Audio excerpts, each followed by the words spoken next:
Good afternoon, everyone. My name's Tony O'Brien. I'm from the Feeds Operations team at Class. We're just going to give it another minute or so before we get going, just to, in the hope that there's a few more stragglers joining us. So we'll be at about a 30-second delay and then I'll kick off.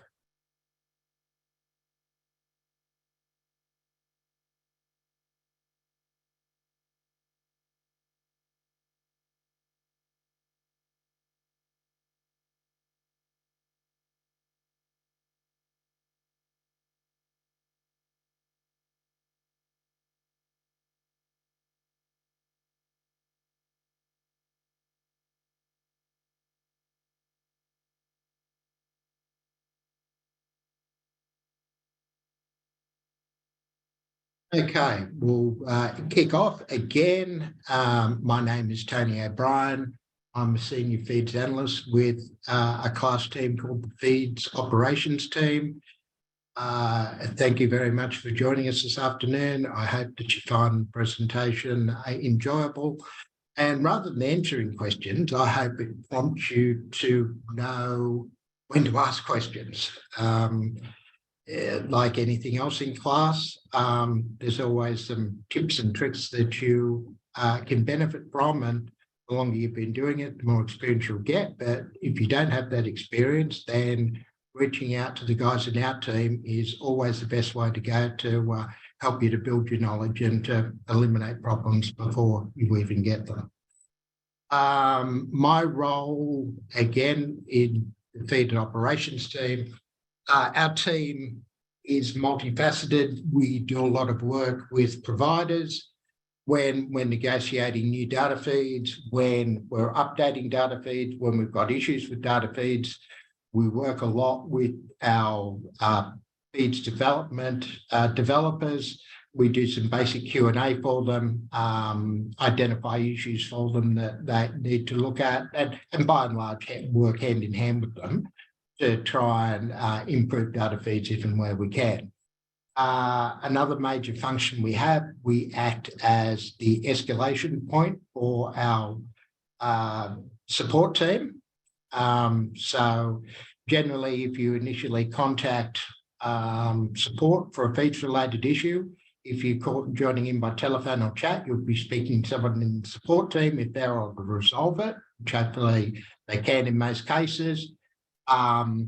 We will not touch it. However, if they can't because they, lack experience in that area, or it's just something data related that, they feel as though we need to look at, then they'll pass it through to us. However, if you have a specific feed question and you log it via email, then that will come straight through to our team.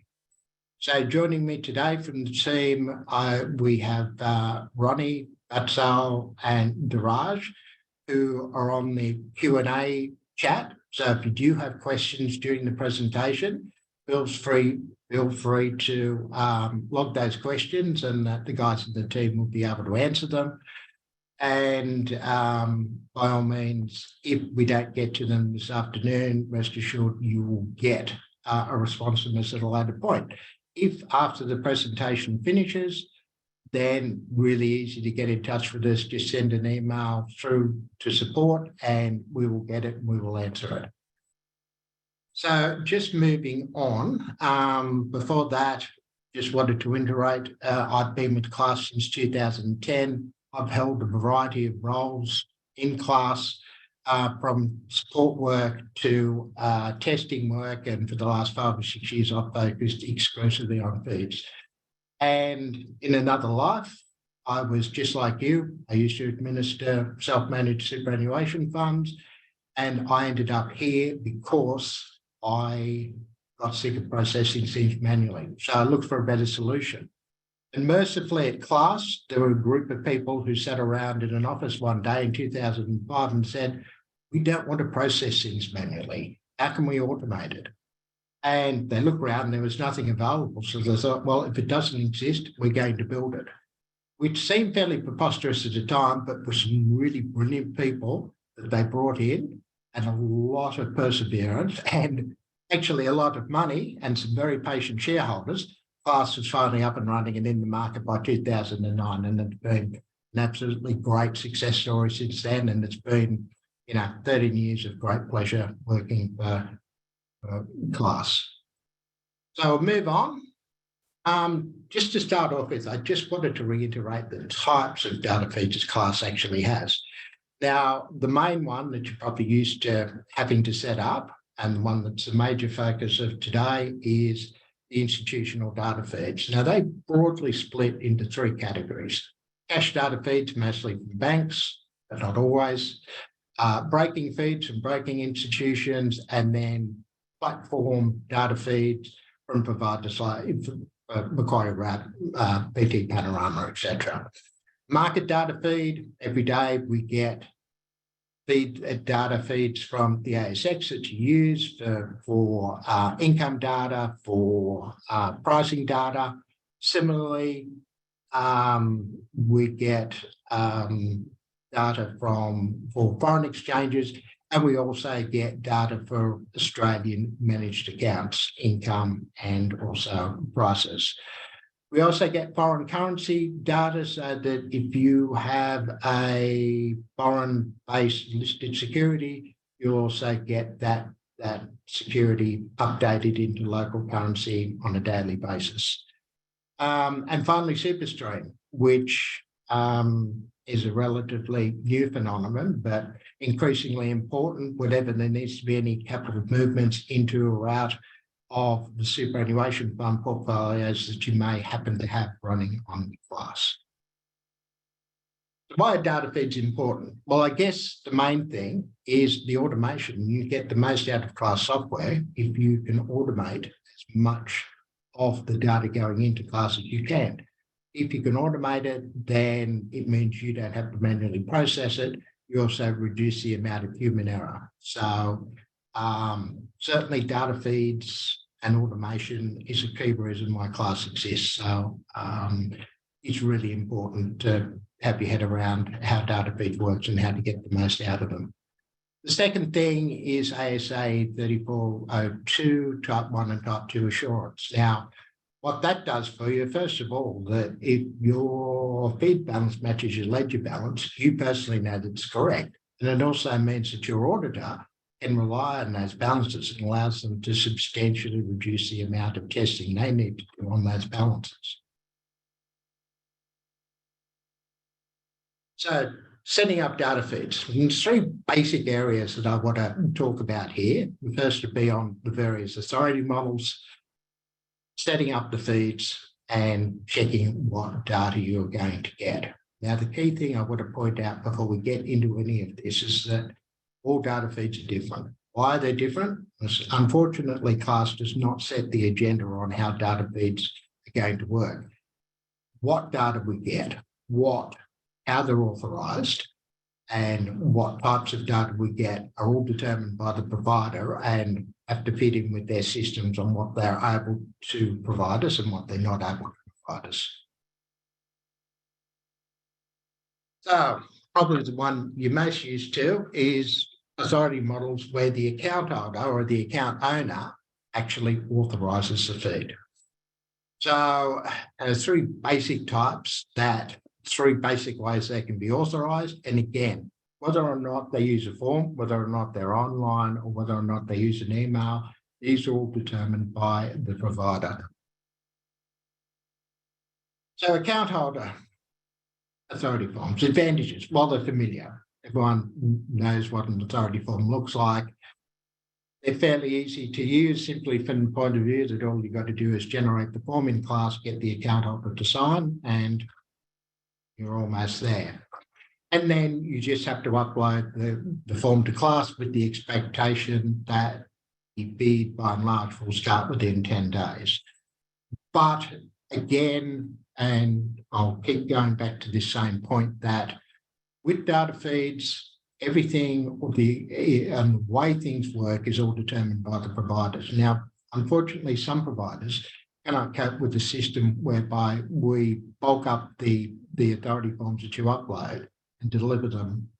They have email inboxes that only hold about 5 meg. So where you have to separately email the form to the provider to get them to be activated, We'll tell you in the user guide. If it's possible, we'll tell you on the form, and we will tell you when you go to upload the form to class.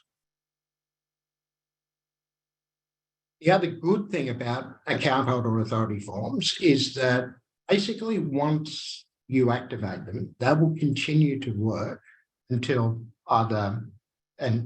basically the account is closed. The challenges. You don't really know when an account was set up, whether or not it was set up with only one signature required, or whether or not all the trustees or directors of a trustee or owners need to sign. So probably more you get, the safer it is, but it's unfortunately not something that probably the account owners will remember. But, it's always a good idea for a bank account, assume that you're going to need at least two. You, for the most part, cannot use electronic signatures. Providers, for the most part, particularly banks, are incredibly conservative when it comes to this area. They really haven't caught up to, or embraced electronic signatures in any way, shape, or form. At the only institution that is okay with electronic signatures is Macquarie. And whilst we push and cajole the others to assist with allowing them, there's been an absolute wall of resistance. So it may happen and they may become increasingly more common, but for the most part, you need to remember that for account holders, they want the account holder to sign. They want them to print their name. They want them to sign the date physically. They don't want you to machine print their name. They do not want you to machine print the date.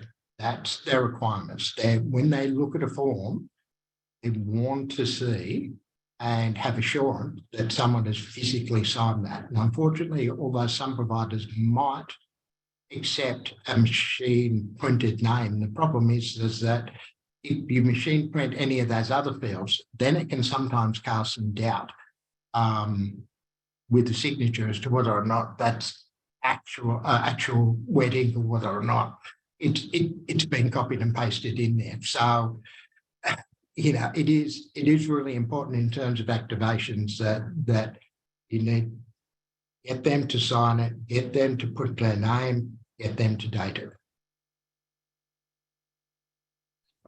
And, on dates, forms have a really strict usability date. Some, if it's 3 months old, they reject it.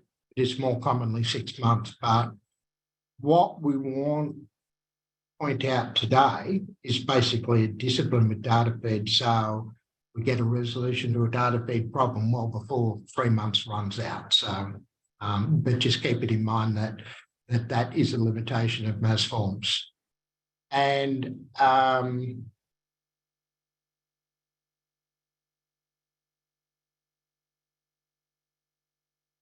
many of the institutions, we're now starting to run into issues simply from the point of view that the world is changing and not everyone goes into a bank branch every day and records their signatures. They activate an account by other means.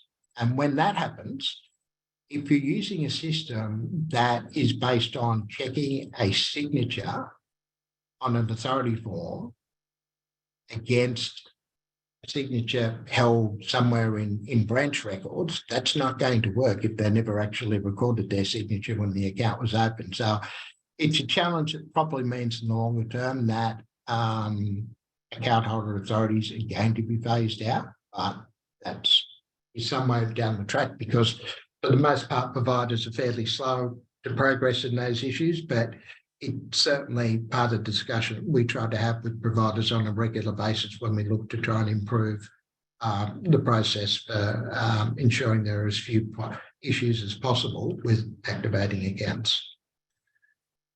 So the other next broad category of account holder activations are online activations.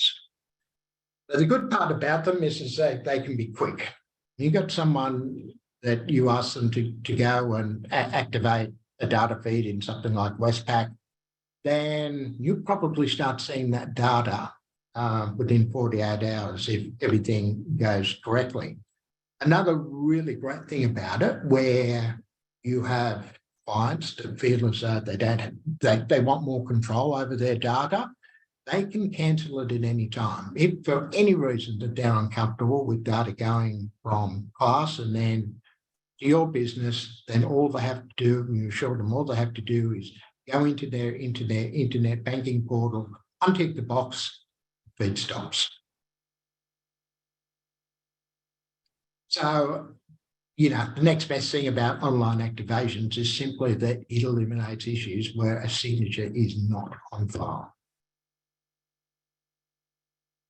The challenge, well, it's more complex simply from the point of view that it's really easy to shove a form in front of a client. It's not that easy in some circumstances. Sending them a set of instructions, telling them to go along to their internet banking portal, navigate to a certain place, and then tick a box.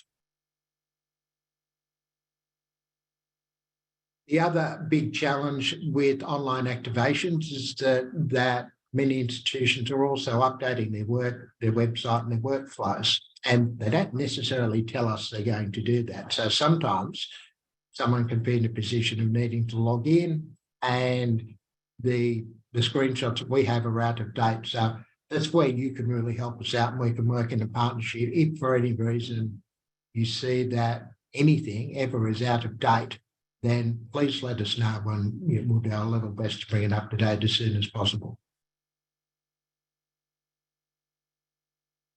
The other disadvantage is that where you're talking about logging into an internet portal, there's not really realistically a great deal that class can do to help with a problem like that, and there's probably very little you can do directly either to help them. The key message here is that if the feed hasn't activated up 10 days, by online activation, then it's probably because they haven't done it. But if for some reason they're just not getting it and then understanding it, the only real way to be able to resolve an issue like that is for the account holder to contact the institution concerned and get them to step them through. So account holder email activations. This is fairly uncommon. It's very simple, so that's a great advantage of it. All you got to do is ask the account holder to send an email to the institution requesting activation of a data feed to class. The challenge with it is that simply, not a lot of institutions are comfortable with it, simply because it's probably not as secure as having a signed form as evidence, and certainly not as secure as kicking an online activation where there's an audit trail of it. The other major problem with it is that this system will only work properly if the email address that they're using is the one that's registered as the account owner of the account. So if their personal email address is registered and they change that, or they use their work email address, then it's not going to work terribly effectively. Advisor activation. So aside from account holder activations, the other major type of activation are advisor-based. There are some significant advantages of advisor-based. Generally, there's no forms involved, so there's nothing for the account holder to sign or authorise. And for the most part, if you've got documentation where you know who the advisor is, which is generally going to be detailed on any account statements, then you don't really have to involve the account holder at all. It's also possible to set up multiple data feeds for the same provider advisor at the same time. Whether or not you want to do that depends on the circumstances. But if you end up with a new client who's an advisor that wants you doing all their accounting work, and they've got 30-odd Macquarie cash accounts, then using a Macquarie cash advisor feed is going to be very simple, because all you need is one set of credentials add them into the system, link all those bank accounts to it, and away you go. That beats the hell out of 30 different authority forms. The challenges. Some credentials-based feeds do require updating after 12 months. So I use the example of Macquarie, where the credentials are not just an advisor code, but they're actually a username and a password that get loaded into the system. Class actually uses those to log in to that into that institution's website and pull down data on a daily basis. Now, they only last 12 months. So for credentials-based advisor feeds, you need to have the expectation that every 12 months you're going to need to go back to that advisor and get those credentials, and that's going to be a repeat every single 12 months. So where you're considering account holder versus advisor for some credentials-based feeds, if you've only got one with that advisor, it's probably far better to go with an account holder activation. The other disadvantage with advisor-based feeds is that if the account holder's advisor changes, and that will usually stop the feed and require authorization. The primary reason for that is that sometimes advisors are basically just paid employees of the institutions they work for. Then that situation, and when we get advisor-based data, they typically send us a separate file for each advisor. Literally the file name is actually the advisor code of the advisor. So in that situation, if you have an advisor, they leave employment, what that institution does is looks at, once they've left, well, okay, he's no longer here, she's no longer here, we're going to need to reallocate all those accounts off to other advisors. So all of a sudden, we start getting an empty file, or we don't get a file at all, because that advisor no longer has any accounts that they can send us. In that situation, unfortunately, it's kind of going back to square one, finding out from the account holder if they've got a new advisor, and then going them and asking them to authorise the feed. It is within the rights of an advisor to refuse your request to activate a data feed. We're happy to help if they have any issues around security or privacy, and we have a thing called the class public policy document that will help allay any concerns they have about data security. But at the end of the day, it's their call on whether or not they want to supply the data. It's very much in their interest to play ball, but you just can't assume that they're going to do it. In the vast majority of cases, advisors are only too happy to do their best to help your mutual clients, but it can happen. And it can also happen, and it's not really the advisor that's flying the ointment, it's the dealer group. And it tends to happen in older feeds more. In some older feeds, when an advisor authorises data feed to class, we don't just get a data for that one account. We get all of those advisors' account, which we don't really want, but the advisors are based on systems that were set up 20 years ago. And so we're finding that as new, more modern feeds replace the older ones and they update them, then they're kind of moving away from let's send you everything type model, which is often, the biggest barrier. So in time, because advisors will be able to authorise data feeds increasingly on an account by account basis, that lessens the challenges that we've had in the past with advisors wanting to authorise feeds or dealer groups. But it still is around to a certain extent today, so it's always good to be aware of. So setting up a data feed. Check what authority types there are. As I said before, some are only account holder, so you don't really have a choice. Some are only advisor-based, but some are either or. And in that situation, whether or not you go one way or the other really depends on the volume that you've got. If you've only got a small volume, then account holder is the way to go. If you've got volume, then advisory is probably the way to go. Check how a form has to be completed. As I say, in vast majority of cases, they need wet signatures. But again, it's always a good idea. Go to the user guide. Each data feed has a page that talks about how the form is to be completed, what types of data you get, and how an authority or how it has to be delivered. It's always a really good idea when you're setting up a feed to always check that because, as I say, because, and I emphasise again, because it's the providers who determine the process and what they can send, then, it's always worthwhile to check that before you want to get it authorised.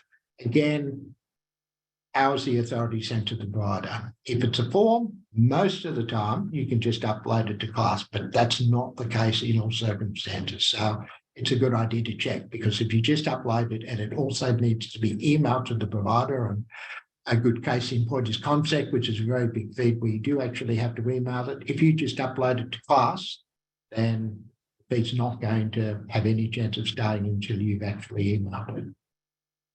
What types of data the feed supports? Again, provider determines what they can send us, and that depends on their comfort level with sending certain types of data, and it also depends on the constraints of their data. So again, the classic gating point is some data feeds are able to supply foreign trade data, some or not, because their foreign trade systems are not integrated. Similarly, some brokers are able to send cash data and some are not. So again, if you go to the user guide page for the relevant feed, it's always going to tell you if you're going to get cash, if you're going to get foreign trade data. So again, when you review that, when you're setting up the feed, then that's going to appropriately set your expectations as to what you should receive.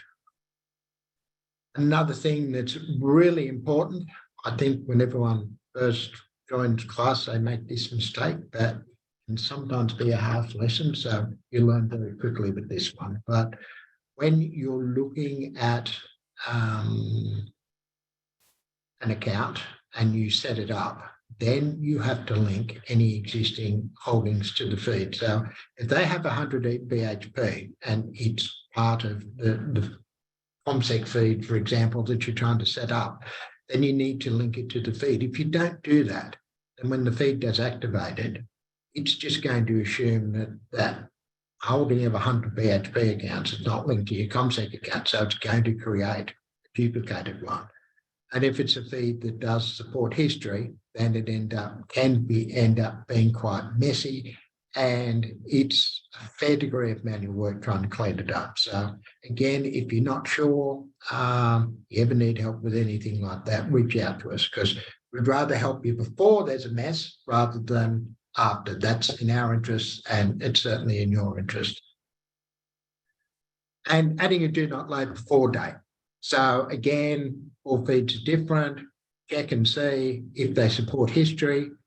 If they support history and you've been manually processing up until pretty much just before you're trying to activate the data feed, then it's a good idea to set a do not load before date.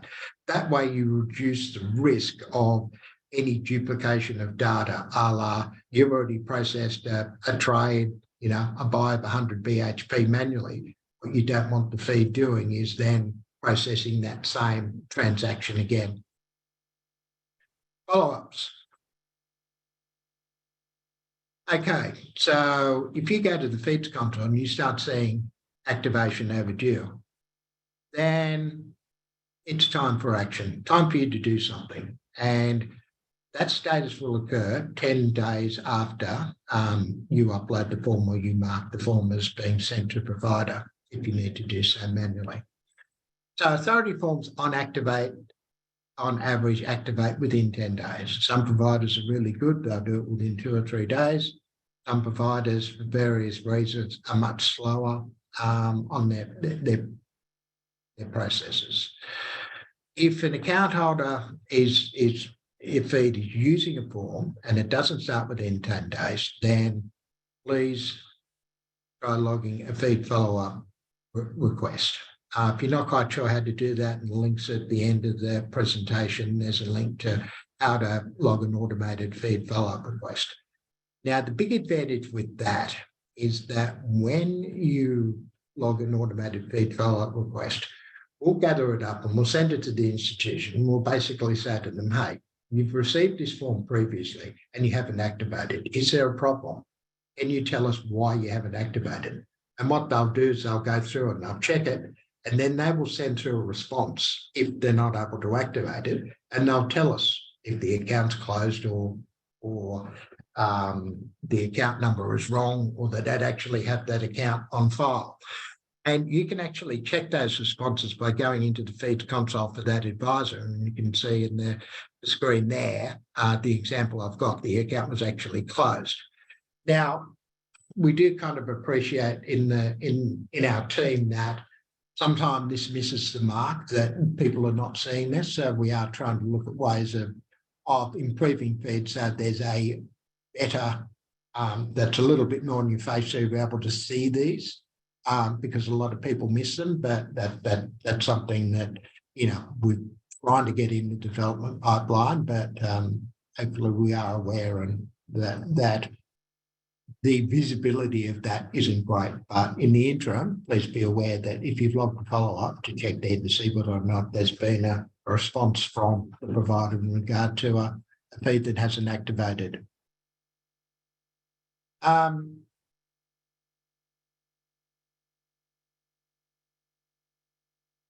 with me one moment. So, if an account holder just emails an institution to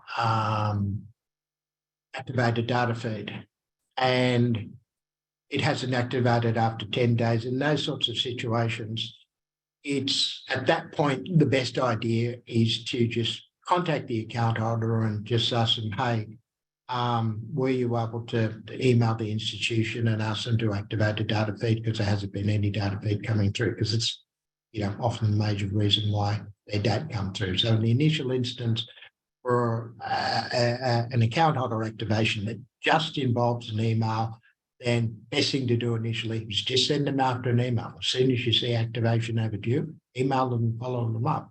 Similarly, if it's an activation where they have to log on to an internet portal to the feed to start, then again, email them again or call them or whatever method of communication you prefer with your client, and just say, look, the data feed hasn't started. I emailed you 10 days ago. Are you able to check if you've done this or you're comfortable doing this?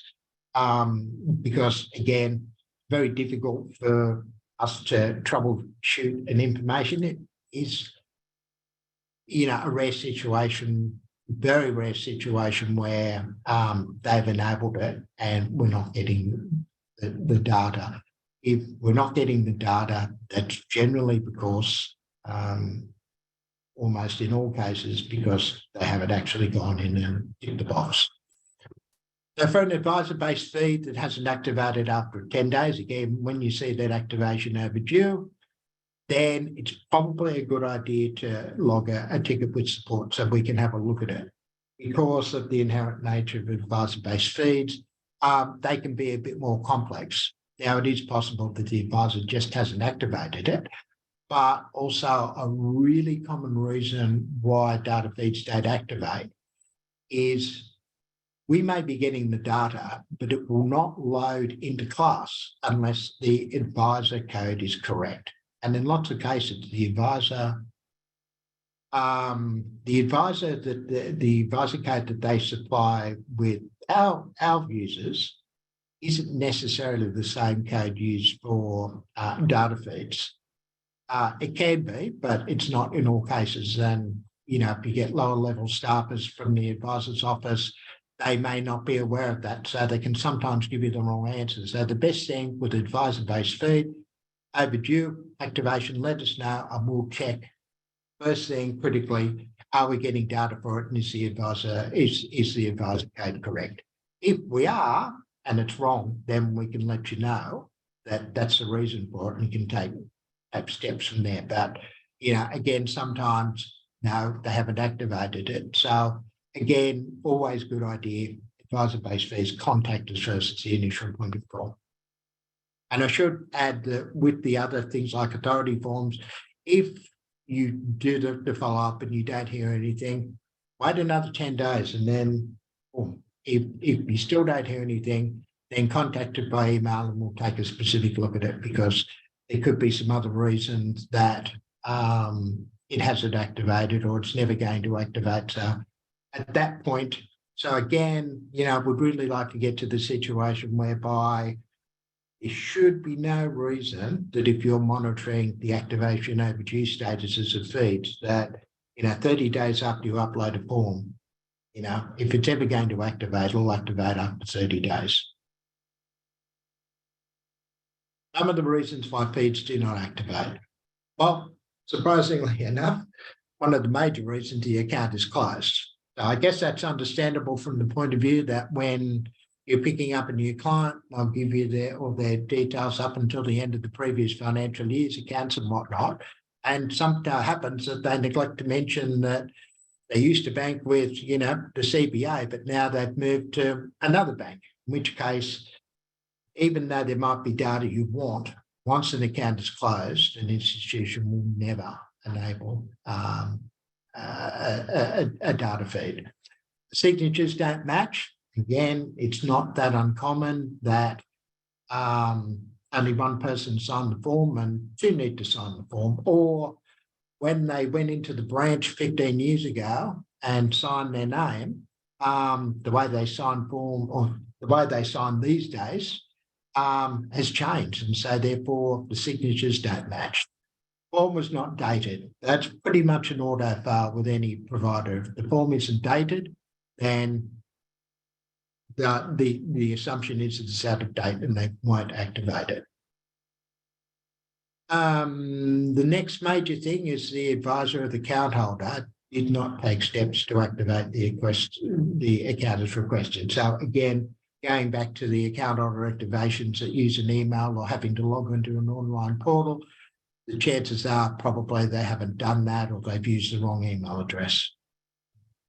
That's something for us to, that's difficult to identify at their end. So to always be mindful of is that where, particularly the account holder, if they haven't done it, then you need to follow them up. If it's the advisor, check with us first to see if we're actually getting data and there's some other reasons. And then if we say, no, you'll need to follow up with the advisor, then you follow up with the advisor. Lots of cases, electronic signatures are used, either using a formal process like DocuSign or literally just copying and pasting a signature onto a form. Either way, unless it's Macquarie, they're not going to accept it. And the provider does not have signatures on file. Again, it is common or becoming more common. It's still comparatively rare, but it's still possible now for someone to open up an account where they don't have the signatures on file, so they can't enable the feed. Other reasons, the wrong product was selected, sometimes with things like Macquarie. Macquarie have a product called Macquarie Online Trading, but they also have a legacy product called Macquarie Trading. Now, if you have a Macquarie Online Trading account that you're trying to activate and you select Macquarie Trading, it's a different form, it's handled by a completely different section of Macquarie. The feed will never activate because the feed product is wrong. So again, this is where if you've used a form, you try the follow-up process, hopefully they'll come back to it and say the account holder is the account isn't recognised. But if after another 10 days you don't hear anything back from that automated process, then contact them. And then, we'll be able to look at it. And generally we can tell simply from the point of view that the other sort of means of identifying if the product is wrong look at cash transactions to see what the notations on cash transactions are.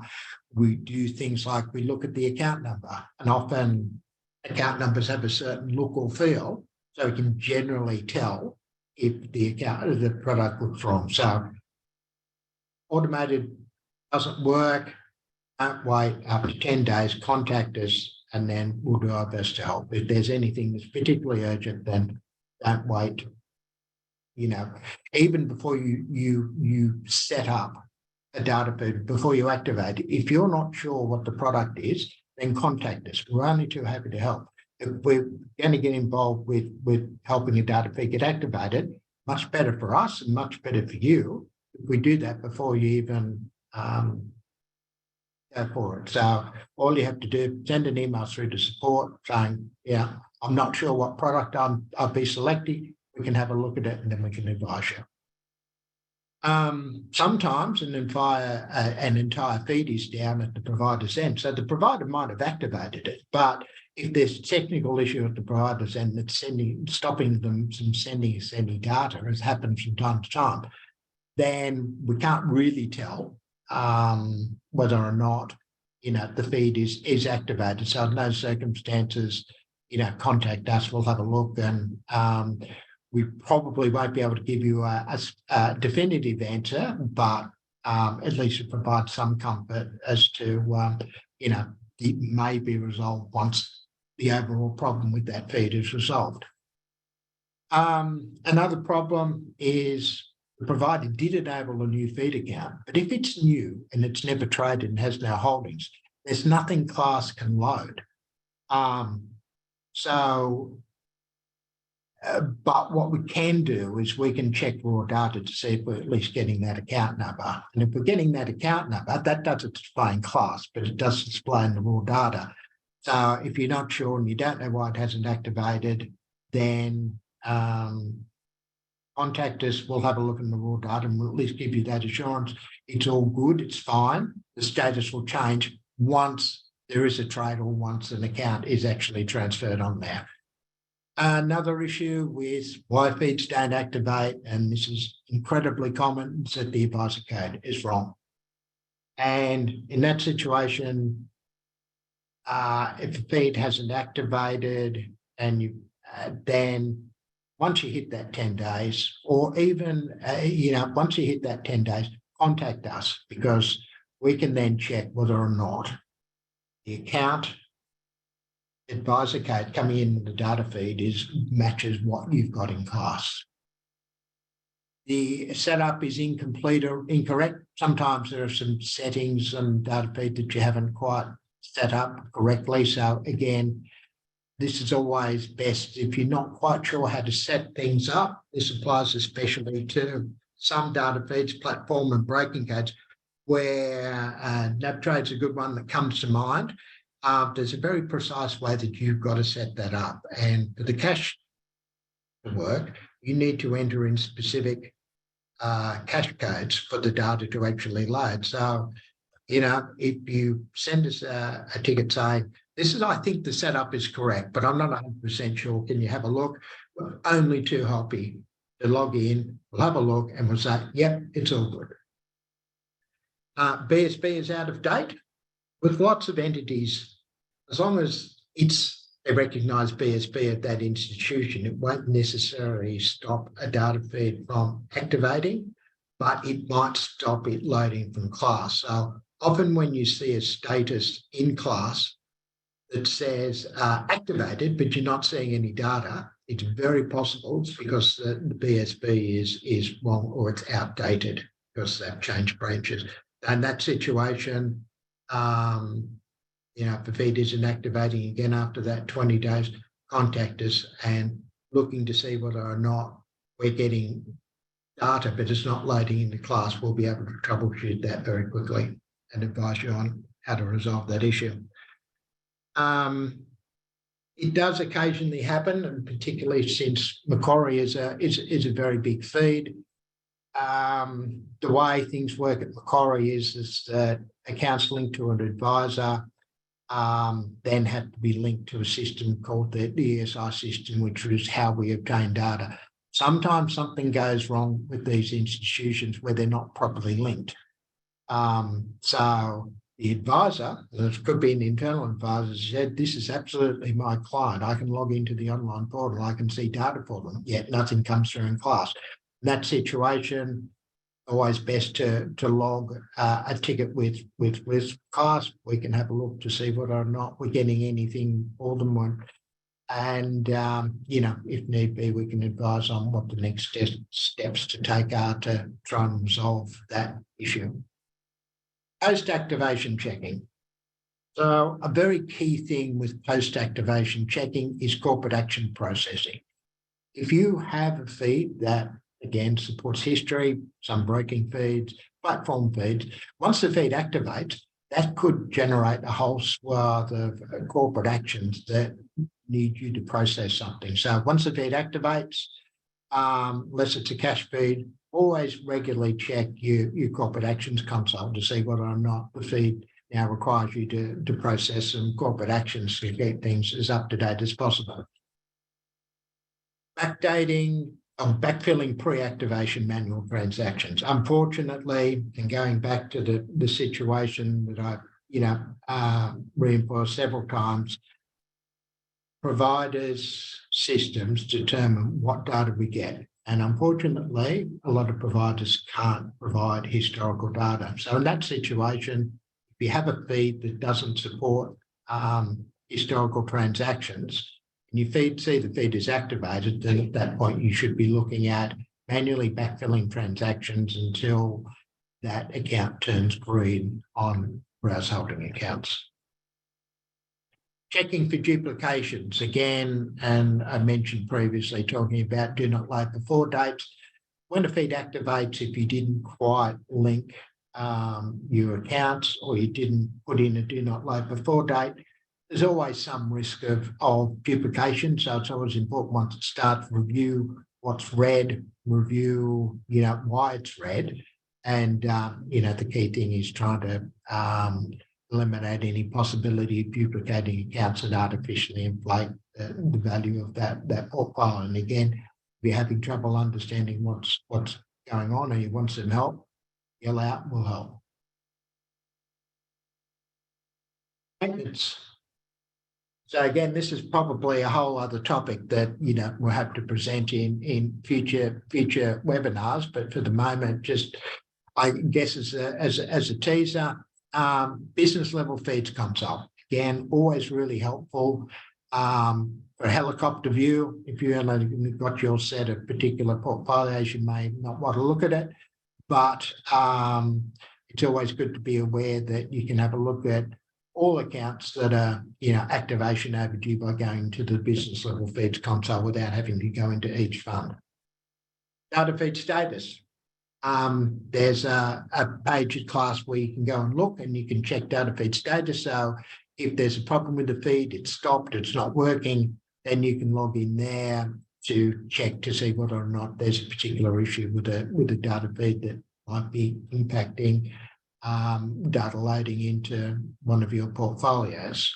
Again, the link for that is in the last section of the slide pack. Just if you're not otherwise aware of it, but this is a very good idea to bookmark it. The class user guide, again, invaluable.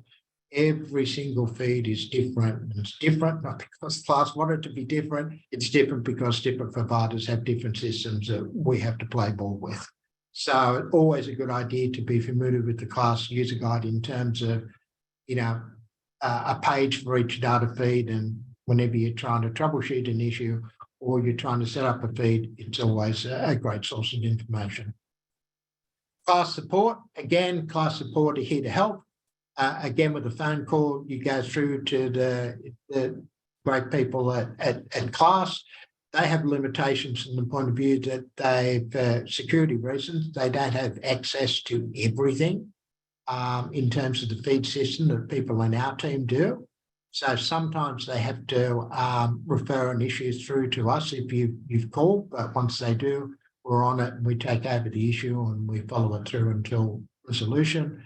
Again, if you've got a quick question, then sometimes best to just shoot through an email, then it will come straight to us and get back to you as quickly as we can on it. But again, no query is too small, and especially, the best rule of thumb is if you're not sure, before you're trying to activate the feed, ask us.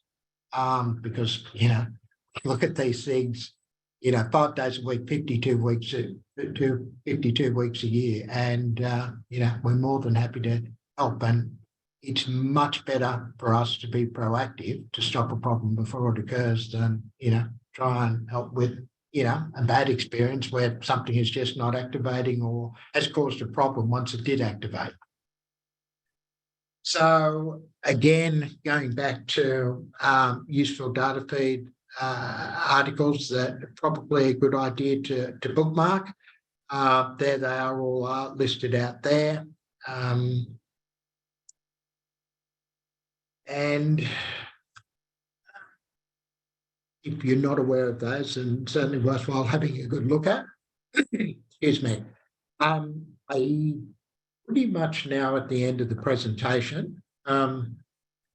Just in doing presentations like this, they can be a fair bit of work, and it's just not me who works on it, it's pretty much everyone in the whole team, and there's a lot of QA, and there's certainly a lot of setup work, and we've got 3 guys in our team who have been answering Q&A questions this afternoon, and everyone on the team will be helping out with doing any follow-up tickets we might get from any issues raised or queries raised from what we've discussed today. But I did want to make a special call out to Matt Lowe in our team, who is the one who's basically made these slides far prettier than I ever could have. So I do sincerely thank him for his efforts. And most importantly, I thank everyone here for their attendance today. I hope it was useful for you. Again, this is not really designed to solve issues or to answer queries. It's, I guess, the prompt to get you to ask yourself, when do I need to ask the queries?